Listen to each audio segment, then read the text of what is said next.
सतयुग त्रेता द्वापर में ये वो प्राणी जन्म लेंगे जो ईब भक्ति से पार नहीं हो पाएंगे और कमाई इनकी खूब हो जाएगी किसी कारण से, और कुछ भी कारण बने उनका दुर्भाग्य उदय होगा, वो पार नहीं हो पाएंगे। लेकिन इतने दयालु है परमात्मा, अब फिर इतनी भक्ति करा दी इनकी, 3-4 युग तक ये खा पी लेंगे मर लेंगे, ये दुखी ना होंगे। अरे दुखी होंगे ये कलयुग में आके, इन फेर संभालूंगा, पार ना हो तो फिर अब मट्टी फेर है। अब देखो सतयुग में हम वैसे जिस सुख को सुख कहते हैं वो सुख नहीं है, लेकिन हम उसी को सुख मान रहे हैं। परमात्मा कहते हैं झूठे सुख को सुख कहे ये मान रहा मनमोद, ये सकल चबीना काल का, कुछ मुख में कुछ गोद। अब सतयुग में जन्म होगा उन पुण्यात्माओं का जो अब भक्ति से मैच्योर कर दी जाएंगी और पार हों को ना, तो पहले ऊपर धक्के खाएंगे, कोई असंख्य युग में उसको पृथ्वी पर पटकेगा, कोई हजारों युगों में ऊपर घुमाता रहेगा, इसको कति चूस के सारे पुण्य बर्बाद करवा के फिर पृथ्वी पर पटक देगा। और पृथ्वी पर फिर इसके पिछले पुण्य होंगे तो सतयुग में जन्म देना पड़ेगा इसको। उस समय सतयुग में कैसा माहौल होगा कि जैसे कलयुग के अंत में परमात्मा ने अपनी वाणी में सूक्ष्म वेद में लिखा है कि 20 वर्ष की आयु रह जाएगी पुरुष की, मनुष्य की, और 5 वर्ष की लड़की विवाह, यानी 5 वर्ष की लड़की के बालक होने लग जाएंगे, बच्चे उत्पन्न करेगी, और 1.5-2 फुट की आयु रह जाएगी मनुष्य की हाइट लास्ट में, एंड ऑफ द कलयुग। और सभी प्राणी बेल खोद कर आ करेंगे, मैल मूल नहीं बढ़ाएंगे, भूकंप झटके तूफान इतनी जबरदस्त आ करेंगे को 2-3 फुट का भी स्ट्रक्चर बनाकर नहीं रह सकता, इतनी पीड़ा होगी इनको। और सब मांसाहारी हो जाएंगे, कृतघ्नी हो जाएंगे। तो फिर क्या होगा कि उस समय ये एक जो राजा हरिश्चंद्र हैं, ये सतयुग में जिन्होंने इतना तप साधना की थी और बड़े सत पर रुके रहे, वो स्वर्ग में हैं, उनको फिर 10वां अवतार बना के भेजेगा युकाल, उसके कर्म बिगड़वाण ने। उसकी बहुत लंबी तलवार होगी और उसका कद सबसे तगड़ा होगा, 7-8 फुट का होगा, और फिर सबको वो काटेगा जैसे परशुराम नक्षत्री काटे थे, क्योंकि वो तो ये मानने को नहीं, यहाँ का इलाज लास्ट में यही है इसके पास, सबको कत्लेआम करेगा, खत्म कर देगा। उस समय थोड़ी बहुत भी आस्था जिसकी मालिक में होगी उसने छोड़ देगा, जरा सी भी कोई थोड़ा सा भी डरने वाला होगा।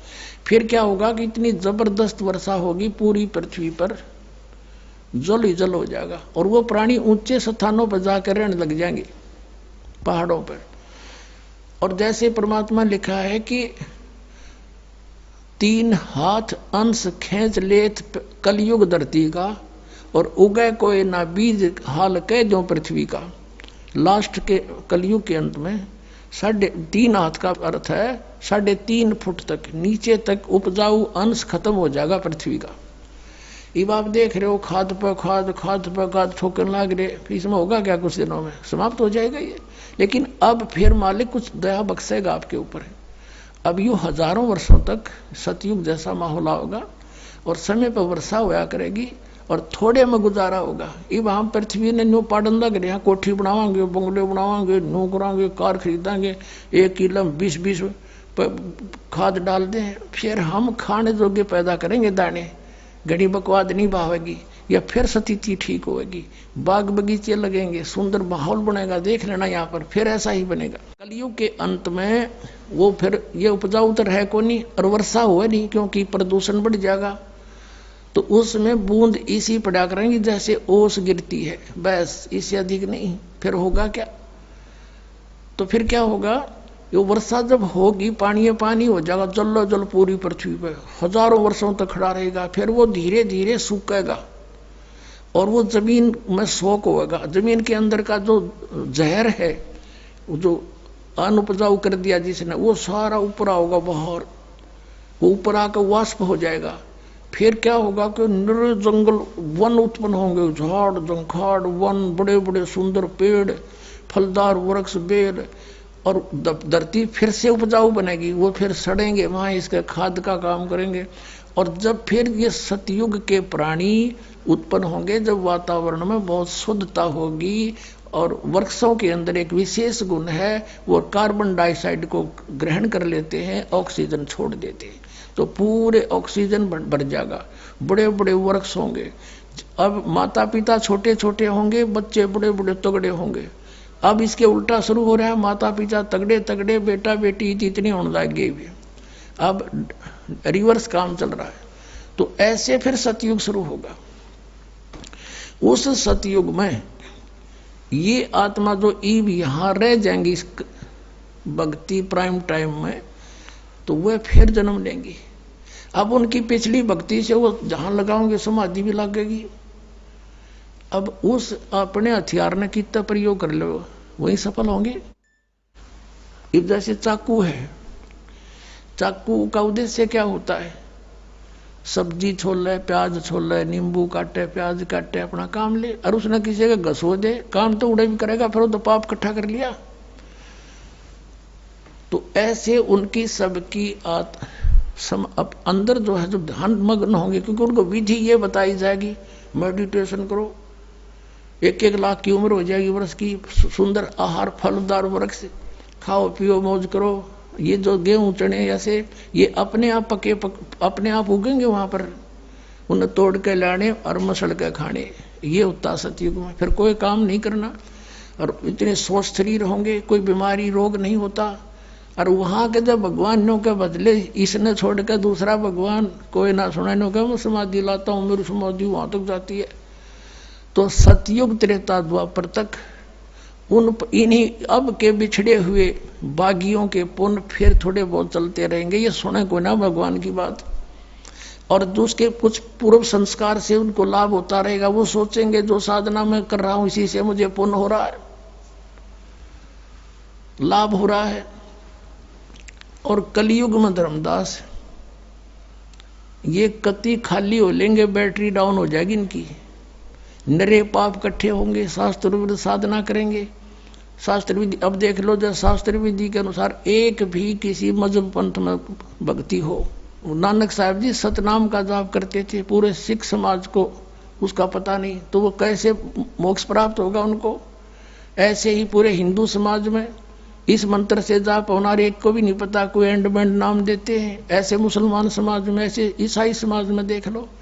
तो ये सब शास्त्र विधि त्याग का मनमानी पूजा करने से अब इनकी पुण्य कमाई तो बनी नहीं, आध्यात्मिक कमाई बनी नहीं, अन्य सिद्धि शादी आ गई, वो यहीं बर्बाद कर दी।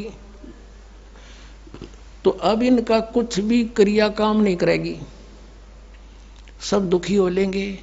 और जो साधना ये करते ये तो काम की थी है कोई ना, पिछले प्रारब्ध दिन के अच्छे हैं नहीं, तो सब पर कैर टूटेंगे, बट नेचुरल है। और जब ये दुखी होंगे तो भगवान की खोज में कोई संत के पास जाएंगे, कोई किसी पंथ के पास जाएंगे, कोई मंदिर में जाएंगे, कोई मस्जिद में जाएंगे। फिर वहां मैं अपने बच्चों को मिलूंगा किसी भी तरीके से, और फिर उनको सतमार्ग बताऊंगा और मैं उपदेश दूंगा, वो लेते ठीक होने लग जाएंगे, और वो फिर मुझे पहचान लेंगे। और नकलियों गुरुओं की किताबें बन चुकी होंगी, जब मेरा संत जाएगा वो उनकी पोल पाड़ के और सबको सार्वजनिक कर देगा, और मेरे बच्चे मुझे पहचान लेंगे और सतनाम जाप करके सार नाम लेकर मेरे पास न्यू आवेंगे। तब कलयुग तक इसको छुपा के रखना। इसलिए परमात्मा ने सतयुग त्रेता द्वापर में जानबूझकर फ्री छोड़ दिया था, खा लेने दे धक्के नोर। और अब देखना पुण्यात्माओं, नो जहाज के जहाज भर के जाएंगे सतलोक में। बोलो सतगुरुदेव।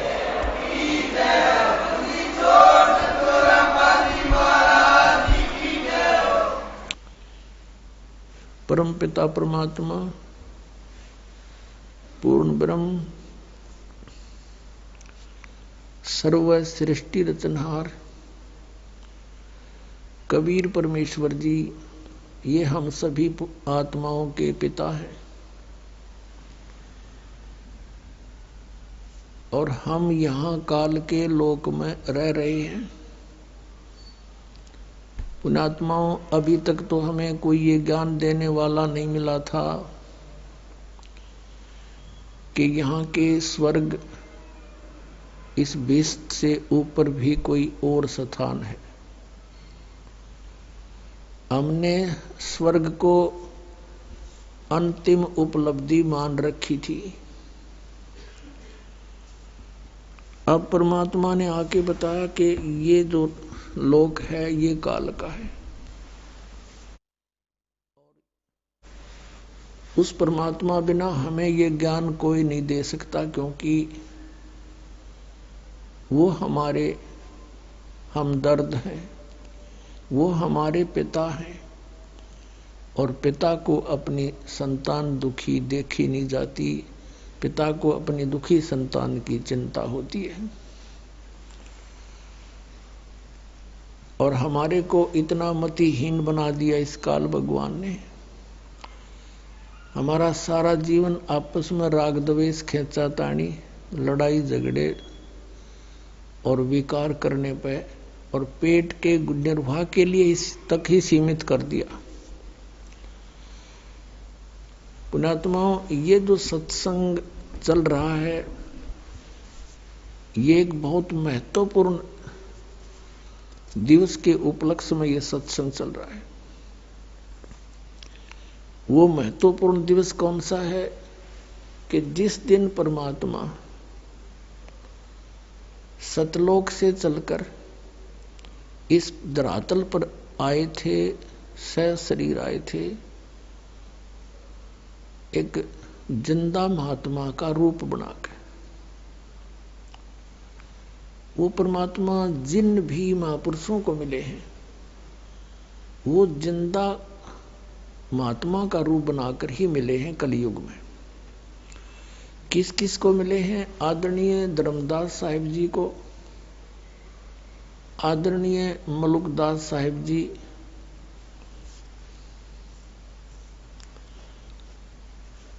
और आदरणीय दादू साहिब जी, आदरणीय नानक साहिब जी, आदरणीय गरीबदास साहिब जी, गांव छुडानी, जिला जज्जर, हरियाणा वाले, आदरणीय गीसा दास साहिब जी, गांव खेकड़ा, जिला मेरठ, उत्तर प्रदेश वाले को। इन महापुरुषों को मिले हैं वो जिंदा महात्मा के रूप में मिले, क्योंकि ये हमारे पिता हैं, ये हमारे जनक हैं, और ये परमात्मा प्रत्येक युग में आते हैं और प्रत्येक युग में ये ऐसे ही शिशु रूप धारण करते हैं और फिर बचपन से एक लीला करते हुए धीरे धीरे बड़े होते हैं। इनकी परवरिश की लीला कंवारी गायों द्वारा होती है।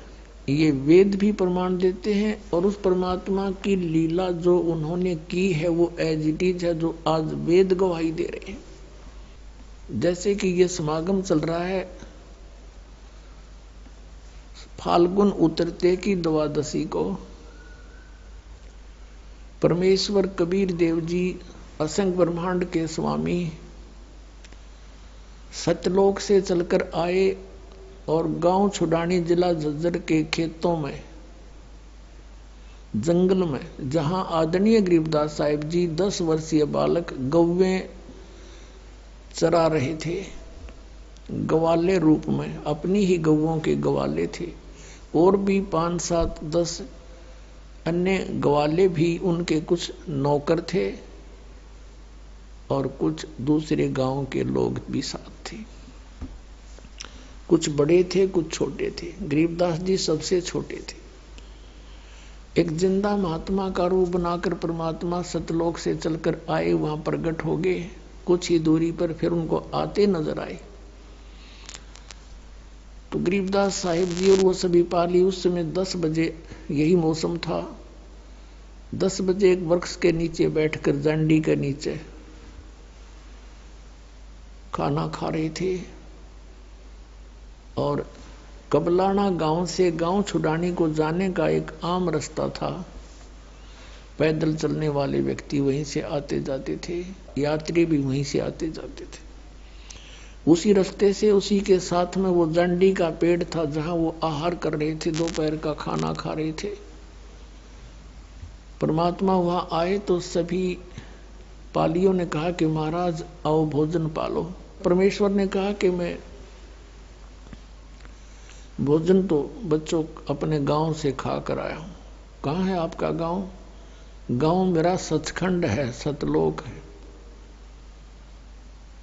कितनी दूर है यहां से? कि 16 शंख कोस की दूरी पर। उन्होंने पालियों ने कहा महाराज फिर दूध तो पीना ही पड़ेगा, हम अतिथि को ऐसे नहीं जाने देते। तो परमेश्वर ने, कबीर देव जी ने कहा, सतपुरुष ने कहा कि भाई मैं कुंवारी गाय का दूध पीता हूं, पिलाना है तो पिलाओ। तो दूसरे पाली थे, कहने लगे बाबा जी तेरी नीयत खराब है, मजाक करते हो, आपकी दूध पीने की नीयत नहीं है, कुंवारी गाय को भी दूध देती है। परमात्मा ने कहा भी देख लो, दूध पिलाना है तो कुंवारी गाय का पीता हूं। गरीबदास जी उठे, 10 वर्षीय बालक, और लाए एक गऊ पकड़ के, बछिया 1.5 वर्ष की, और ला के खड़ी कर दी कि महाराज देखियो इसको बच्चा तो है भी नहीं, दूध कैसे देगी है। परमात्मा ने कहा कोई पात्र है तुम्हारे पास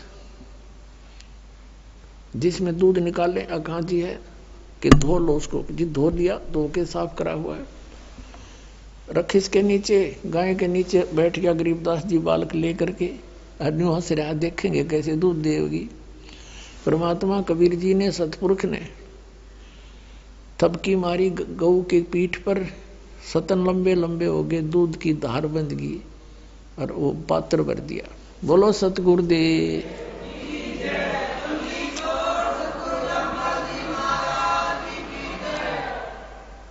आधा परमेश्वर कबीर जी ने पिया, शेष छोड़ दिया, ले पा लियो तुम पी लो भाई, ये अमृत है, यहाँ का नहीं, ये सतलोक से आया, मेरे गांव से। अब वो क्या जाने इस बात को, वो तो उनको एक यात्री समझ रहे थे, संत समझ रहे थे, राह चलता महात्मा। गरीबदास जी ने कहा लो महाराज जी मैं पीऊंगा आपका। और दूसरे ये कहने लगे कि तुम ना जाने किस जाति का है, और जंतर मंत्र से दूध निकाल दिया, पाप का दूध हम तो नहीं पीवे। गरीबदास साहब जी, ये शुभ संस्कार बचपन से ही होते हैं ऐसी महान आत्माओं में। कहा जी आपका जूठा दूध हमें कब कब मिले, मैं पीऊंगा। गरीबदास जी ने पिया। कहते हैं ना सकल पदार्थ है जगमाई, कर्म ही नर पावनाई। अब गरीबदास साहिब जी को परमात्मा ने ज्ञान दिया, सचखंड दिखाया, सतलोक दिखाया, फिर उधर से उनको मृत जान लिया। गांव वाले उठाकर ले गए, चिता पे रख दिया और अंतिम संस्कार की तैयारी कर दी। इस दौरान 8-10 घंटे लग गए। उधर परमात्मा ने अपनी प्यारी आत्मा गरीबदास जी को सारे सचखंड के बारे में, सब लोगों के बारे में, ब्रह्मा विष्णु महेश की स्थिति से परिचित करा के वहां पे छोड़ दिया कि बेटा जा, तेरे शरीर का नाश करने वाले हैं। गरीबदास जी ने बहुत कहा भगवान मुझे ना भेजो, वो गंदा लोग है। तो परमेश्वर ने कहा भक्ति करो और मैंने जो ज्ञान दिया इसको बोलो, सुनाओ जग में। और बेटा तुम्हारे भाई बहन है वो फंसे हुए हैं, उनको समझाओ, उनके लिए तू एक गवाह बनेगा आने वाले समय में, जाइए। उसी समय परमात्मा की आज्ञा पाते ही 1 सेकंड में शरीर के अंदर था, एकदम खड़े हो गए भगवान। खड़े होकर उठकर चल पड़े, खुशी की लहर दौड़ गई, लड़का जीवित हो गया, बच्चा जीवित हो गया। उस समय से ये और कुछ नहीं बोलते थे, जो परमात्मा ने कबीर देव जी ने उनके अंदर ये अमृतवाणी फीड कर दी थी वही निकाल रहे थे बार बार, वो उसी वाणी में ही बोलते थे, दूसरी बात ही नहीं करते थे किसी से। ऐसे सोचा गांव वालों ने कोई बात नहीं, लड़का जीवित तो हो गया पर हो गया मेंटल। बहुत सा इलाज करवाया, झाड़ फूक वालों को दिखाया, वैद्यों से दवाई ली, ऑल इन वैन, सब निष्फल रहा। और पागल कहने लगे उस परमपिता के परमहंस को, बावड़िया, पागल, बावड़ा।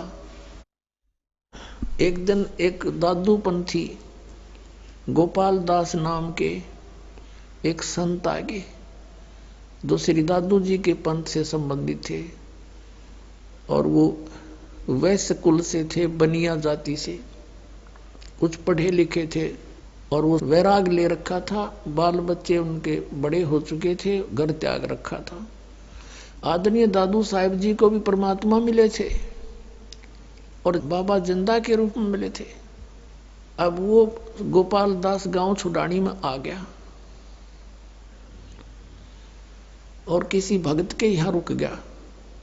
उस भक्त ने चर्चा कर दी, जी हमारे ऐसे एक लड़की का लड़का है और वो यहीं रहते हैं, घर जमाई रहता है वो उस लड़के का पिता। और ऐसे ऐसे एक महात्मा आया था, एक गंवारी गाय का दूध निकाला, बच्चे ने पी लिया, मेंटल हो गया, उस दिन मर गया था वो, तो मालिक की दया हुई जीवित हो गया। और कहते हैं संतों की विद्या को संत ही जानते हैं, काट सकते हैं, आप कुछ दया कर दो। सब दुखी हो रहे उससे, सारा दिन बोलता रहता है, बोलता रहता है। गोपाल दास जी ने कहा कि लाओ बुला के, कौन है देखता हूं मैं, क्यों नहीं, ठीक हो जाएगा। अब वो भक्त गया उस आदरणीय गरीबदास साहिब जी के नाना जी के पास। वो बहुत बड़े किसान थे, जमींदार थे, 1400 एकड़ जमीन थी। उनके साथ 5-7 बुजुर्ग से गांव के ओर आ गए, बच्चे को साथ ले आए, गोपाल दास महात्मा के पास खड़ा कर दिया। गोपाल दास ने कहा, बेटा कौन था वो जिसने तेरा जीवन बर्बाद कर दिया? आदरणीय गरीबदास साहिब जी कहने लगे, अलल पंख अनुराग है सुन मंडल रे थीर, दास गरीब उधारिया मोय सतगुरु मिले कबीर। और आप कहते हो मेरा जीवन बर्बाद कर दिया, मुझे तो आबाद कर दिया। हम सुल्तानी नानक तारे दादू को उपदेश दिया, जात जुलाहा भेद न पाया वो काशी माए कबीर हुआ। ये वाणी बोली मालिक ने, उस मालिक के बच्चे ने गोपाल दास के सामने पहली वाणी। हम सुल्तानी नानक तारे दादू को उपदेश दिया, जात जुलाहा भेद न पाया वो काशी माहे कबीर हुआ। फिर परमात्मा ने बहुत 10 मिनट तक वो वाणी बोली, सचखंड सतलोक की आंखों देखी। गोपाल दास दादू पंथी था, संत मत से परिचित था थोड़ा थोड़ा सा, उसके हृदय में लग गई ये बात और कहने लगा, गांव वालों पागल ये नहीं, पागल तुम हो। और ये तो अमृत बरसा रहे हैं, इन्होंने तो परमात्मा मिले हैं। गोपाल दास ने कहा, भगवान ये वाणी लिखवा दो, जीवों का उद्धार हो जाएगा कलयुग में। गरीबदास जी उठकर चल पड़े। 60 साल का महात्मा वो गोपाल दास पीछे पीछे, और कहे, महाराज दया कर दो, ये वाणी लिखवा दो। गरीबदास जी बालक थे, भाग लिए। अब तीसरे दिन गोपाल दास 3 दिन तक ऐसे प्रार्थना करता रहे, जब भी मिले तभी। घर भी चले गए उनके। गोपाल दास घर जा तो वो खेतों में भाग जा। तीसरे दिन जब मिले, कहा, गोपाल दास यदि सारी लिखे तो लिखवाऊं, कदे बीच में छोड़ कर भाग जा। अगर सारी लिखूंगा महाराज, मैं तो घर से फ्री हो चुका हूं, कोई काम नहीं मुझे। उन्हीं गरीबदास साहिब जी के ही एक बेरी का बाग था, उसमें एक जांडी का पेड़ था बहुत बड़ा, उसके नीचे बैठ जाते दोनों, गरीबदास जी बोलते और गोपाल दास लिखा करते थे। इसमें पुण्यात्माओं एक शब्द कहा है कि हम सुल्तानी नानक तारे। सुल्तान कौन थे? अब्राहिम सुल्तान अधम, बलख बुखारे के बादशाह। और दादू जी और नानक जी, और कहते मैं, गरीबदास जी कह रहे हम, यानी हम सभी, हम यानी इंक्लूडिंग गरीबदास, हम सुल्तानी नानक तारे, जिसने पार किया नानक साहिब को, दादू साहिब को और अब्राहिम सुल्तान को और मुझे। हम सुल्तानी नानक तारे दादू को उपदेश दिया, और जात जुलाहा भेद नहीं पाया, काशी माए कबीर होया।